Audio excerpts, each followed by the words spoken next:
बात है कि हम लगातार इसको लेकर राहुल जी ने चिट्ठी लिखी। ठीक है अखिलेश कटियार साहब, मुझे लग रहा है कि विपक्ष के लिए बेहद मुफीद वक्त चल रहा है कि लगातार एक के बाद एक, पहले कोटे में कोटा, फिर यूपी में 69,000 शिक्षक भर्ती मामला, उसमें आरक्षण में अनियमितता को लेकर लिस्ट, नई सूची जारी करने का सुप्रीम कोर्ट का, इलाहाबाद हाई कोर्ट का आदेश, अब लेटरल एंट्री का ये मामला। अच्छा वक्त चल रहा है विपक्ष का।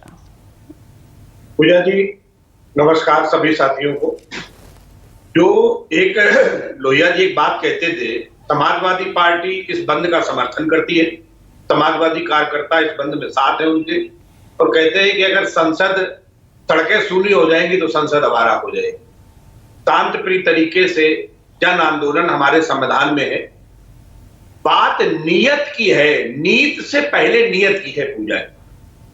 इलाहाबाद हाई कोर्ट ने बताया कि सरकार चोरी करती है, दलित पिछड़ों के हक को डाका डालती है, और जब पकड़े जाते हैं तो दाएं बाएं की बात कर, चाहे लेटरल एंट्री का मामला हो, चाहे 69,000 भर्ती का मामला हो। ये बेसिकली जो रिजर्वेशन है, ये बाबा साहब डॉक्टर अंबेडकर ने कहा था, जो सामाजिक और शैक्षणिक आधार पे जिन्हें हजारों साल से जो पीछे रहे, जिन्हें पढ़ने का हक नहीं था, लिखने का हक नहीं था, सामाजिक तौर पे उन्हें अपमान झेलना पड़ा, उनको समाज के विकास की मुख्य धारा में शामिल करने के लिए उन्हें प्रतिनिधित्व मिलना चाहिए। ये कोई बेरोजगारी उन्मूलन कार्यक्रम को थोड़ी था कि आपने आर्थिक आधार पे लगाते जा रहे हो, क्रीमी लेयर लेके आ रहे हो।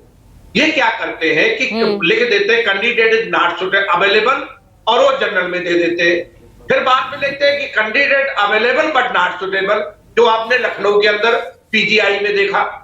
ये जो भारतीय जनता पार्टी की जो सत्ता है, ये दलित और पिछड़ों के हकों को लूट के ये संघियों के लोगों तक पहुंचाने का जो इनका प्रतिनिधित्व, जो इतनी इनकी प्रतिबद्धता है, वो अब चलने वाली नहीं है। मेरे नेता माननीय अखिलेश यादव जी लगातार ये कहते रहे कि आप जिसकी जितनी संख्या भारी, उसकी उतनी हिस्सेदारी कर दीजिए। प्रधानमंत्री ओबीसी के अरे तो जातिगत जनगणना तो आप भी नहीं करा पाए ना, आप भी नहीं करा पाए। लंबे समय तक आपकी पार्टी भी रही, 2004 से 14 तक तो, लेकिन ये सरकार में आप रहे, मुख्य हिस्सेदारी आपकी रही। नहीं, ये फैसला तो दिल्ली से होना, जैसे बिहार सरकार ने किया और दिल्ली वालों ने बैन कर दिया।